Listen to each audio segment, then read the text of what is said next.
ကောင်းတဲ့ကံပဲဖြစ်ဖြစ်မကောင်းတဲ့အကုသိုလ်ကံပဲဖြစ်ဖြစ်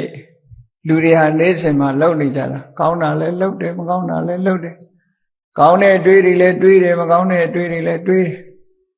ရေပုံရခြုံငုံသုံးသပ်ကြည့်မယ်ဆိုရင်မကောင်းတာကတချို့ကများတယ်ပေါ့လူတိုင်းတော့မများပါဘူးကောင်းတာတွေများတာသို့တော့ကောင်းတဲ့လုပ်ရကလေးဟာနည်းနည်းပဲဖြစ်စေမကောင်းတဲ့လုပ်ရကလည်းမိနစ်ပိုင်းလောက်ဖြစ်စေစက္ကန့်ပိုင်းလောက်ဖြစ်စေနာဟိကမ္မံဝိနတတိ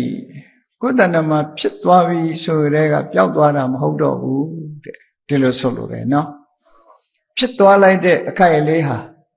အောင်မြင်ဖြစ်သွားလိုက်တဲ့ဟာကမေ့သွားပြီမဲ့တဘာဝတရားအလျောက်မိစ္ဆာသဘောတရားရဖြစ်ပြီးပြတ်သွားတာမှန်တော့လဲသူ့ရဲ့တတ္တိလေးသို့မဟုတ်မျိုးစိတ်ကလေးကကြာကြံ့ရသွားတယ်အဲဒီမျိုးစိတ်လေးကမြေနဲ့ရေနဲ့တွေ့ရင်ပေါက်တယ်လို့ပဲဘဝတစ်ခုကျိုးပေးဖို့အတွက်စဉ်းသင်းဖြစ်နေတတ်တယ်ပေါ့ဒါကြောင့်မို့ဒါလေးကတော့မပြောပါတော့ဘူးဆိုပြီးတော့အကုသိုလ်ကံကိုလည်းသွားပြီးတော့အထင်မသေးသင့်ဘူးနော်ဒါကြောင့်မို့ဝစီဗေဒထိတိုင်းရှာဆိုပြီးတချို့လဲဘာမဟုတ်တာလေးနဲ့တင်ပဲဒီအပြောဆိုမတတ်စိတ်နေသဘောထားမတတ်တဲ့အတွက်ကြောင့်သွားပြီးတော့ကဲရဲ့ရှုပ်ချမိသွားရင်အဲ့ဒါတစ်သလုံးဒုက္ခရောက်ပြီးဘဝတန်တရားမှာကြည့်လေ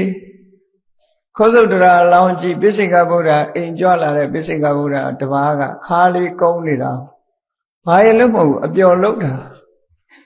တို့ရဲ့ပိစိကဗုဒ္ဓကဒီလိုလေးကြွတယ်ဆိုပြီးတော့ရွှေခွက်ကလေးပွေ့ပြီးတော့ခါလေးကုန်းပြီးရည်စရာလို့တာ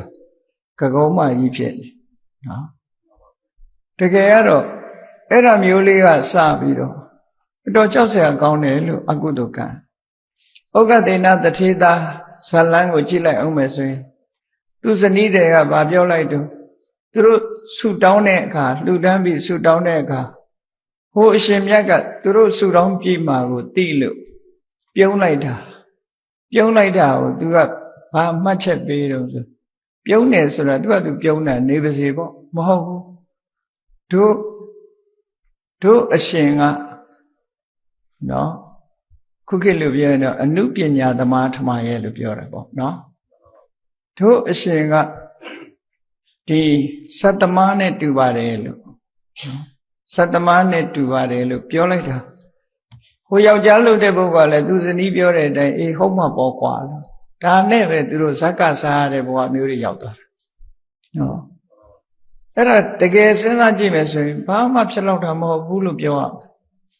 ဘာမှဖြစ်လောက်တဲ့မဟုတ်တဲ့ကံလေးကလည်းကျိုးပေးတတ်တယ်ဆိုတာအဲ့ဒါကိုပြောတာနာဟိကမ္မံ